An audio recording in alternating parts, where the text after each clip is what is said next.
Hello everybody, this is a Lighthouse Hall of Fame film from the European server. Congratulations to Vorkorsigan for his initial entry into the Hall of Fame. And it comes in a VK 2801. As a matter of fact, this will go into third place.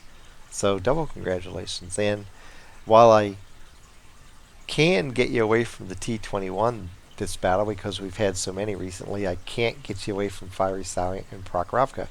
We're going to see a battle similar to the one I just had, where it's Prokhorovka standard mode, north spawn.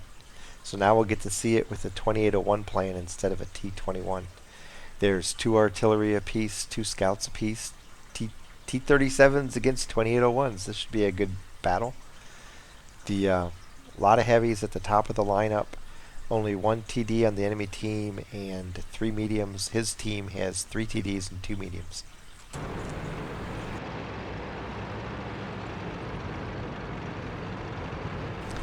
So off he goes over to the 1-2 line. He has a slight speed advantage on the T-37s, and he also has a fairly decent starting position from spawn, so he might try to go to E1 right away. Or he might go for the short bush. Let's see what he does. Looks like he's going to press on. Nope, pull up short.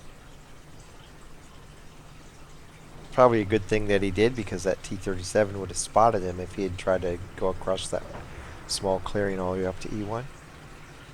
T-37 thinks he can make it up to E1. He's going to be disappointed because he's going to die, I think.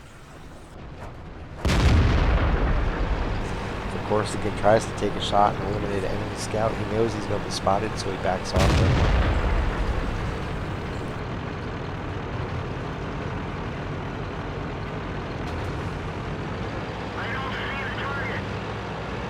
With both T-37s operating in the middle right now, he's just going to be content to pull back right up to here. If he tries to go to E1 right now, the scouts are probably going to see him, so it's not worth the risk.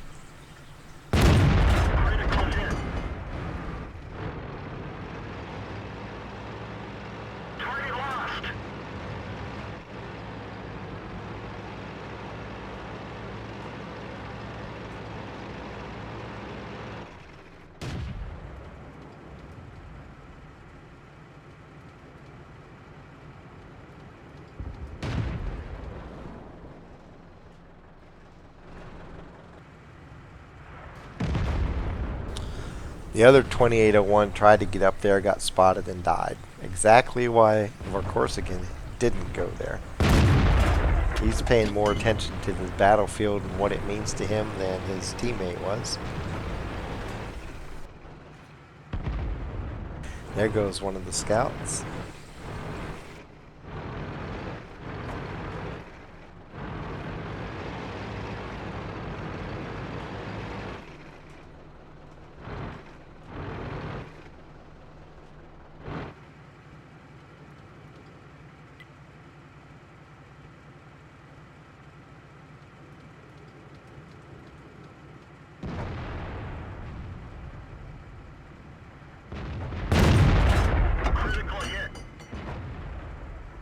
Everybody's far enough away that he can fire at them. The tanks that are up here don't really have a line of sight on him because of bushes, so he's safe to fire at them.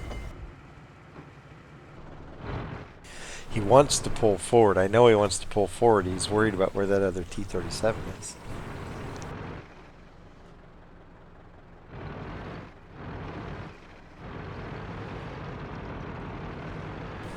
His team's a little impatient behind him. They want to move up, so now he's going to make a break for it. Hope that T-37's not in position to see him.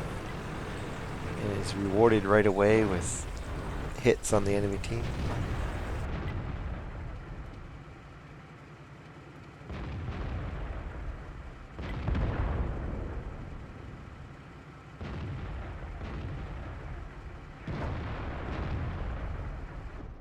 Gets 2 kills out of it.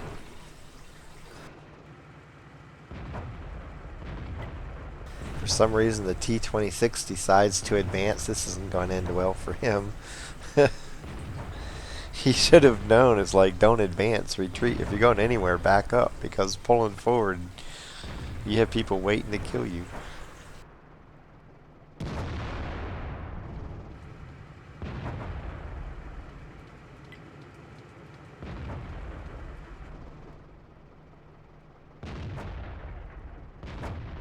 The teams behind, though, because they haven't done well over in the middle of the map and over towards the hill.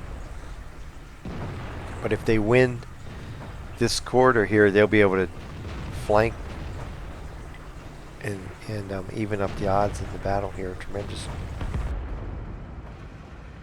Just this medium to go. Looks like there's another medium off in the background. There's the T-37 again. Target acquired. I moved just as Vorkorsigan shot.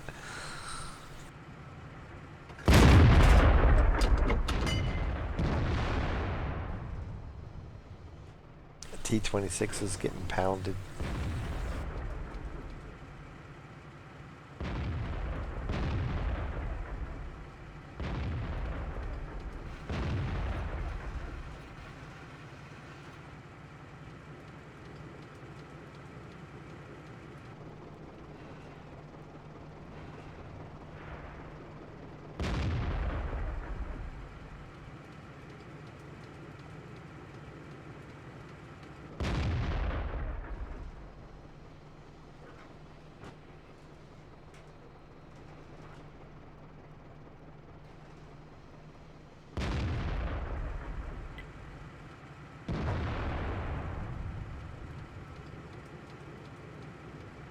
Target acquired.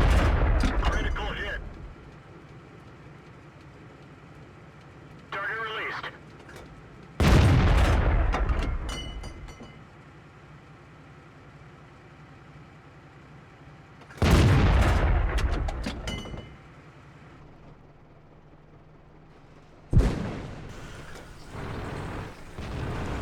And now two heavies are moving to the south.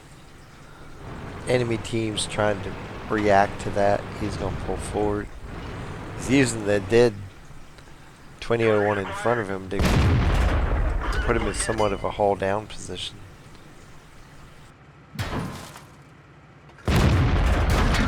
Oh man, that should have been a kill shot there. Most of the time that shot would have taken out the T-26, but it didn't. So now he has to run away. If the T-26 had died, he wouldn't have been in danger there, but it didn't quite work out.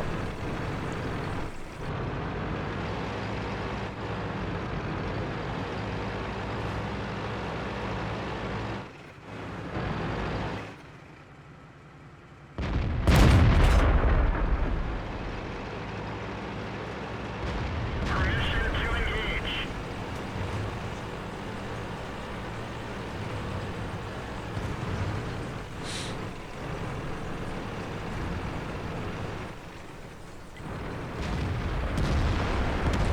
He was firing AT, which is the right ammo to use on that guy. He just got two unlucky bounces. Target unlocked.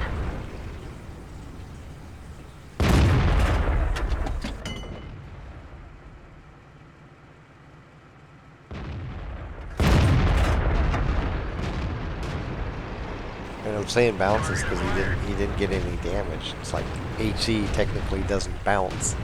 Sometimes it explodes and just can't pin. I call it a bounce because he hit and didn't do damage. So don't call me out on that. It's just that's what I call it. He had a shot that didn't produce damage. Vehicle destroyed.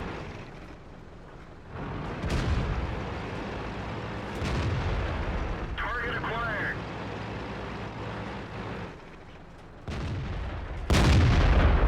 Enemy armor is destroyed. He got damage on that one though, and a kill. And now they've caught up in the fight. Target acquired. This T-37 is going to die shortly. This is a mismatch. Gotcha. T-37s get all the glory, but 2801s continue to eat their lunch.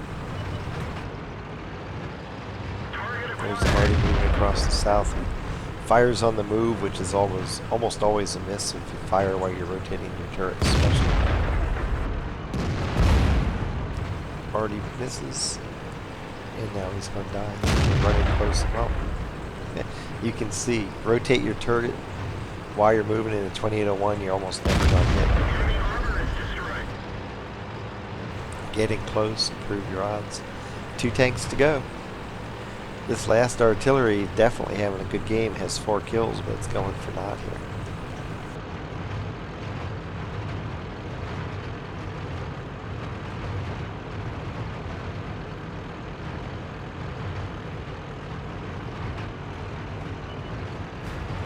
There he is. Ready to fire.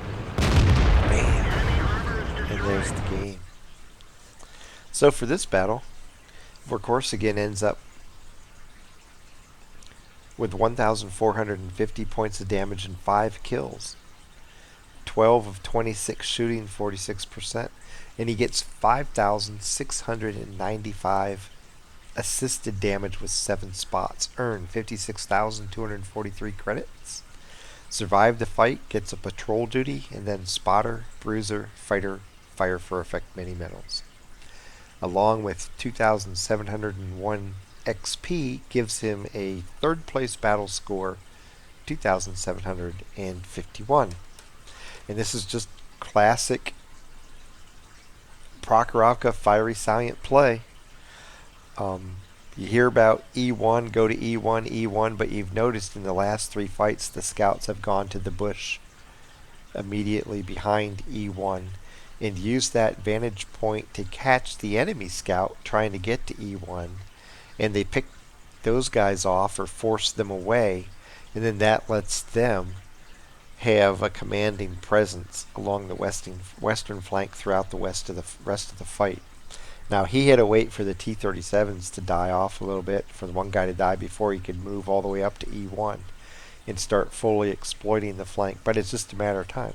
You force those guys back and you can wait. Now, what we haven't seen in the Hall of Fame yet is a scout who plays half court, what some people call ridge surfing, staying out here, because you can spot out here very effectively and anti-scout E1 effectively from out there. We just haven't seen that in recent history, and I play it that way a lot, so hopefully sometime I can get a Hall of Fame film by playing it that way. E1 is good for big battles, but it's not always the way you need to play this map because of how the enemy can combat you there. If there's a lot of enemy scouts, sometimes it's not the best way to play it.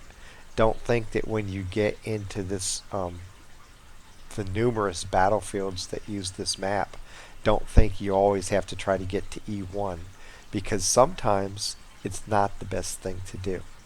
When you have just a couple scouts, do it, proceed with caution. As you just saw, a lot of times better to spot up here in the 2nd row of bushes, wait for the enemy scout to die, and then when you know there's nobody in this area that can spot you, pull up to E1, watch for your team to start pushing in along Camper Road, and once they start pushing, then that's the time to run, get down there and fight with them or get ahead of them and spot and let them kill things as you go.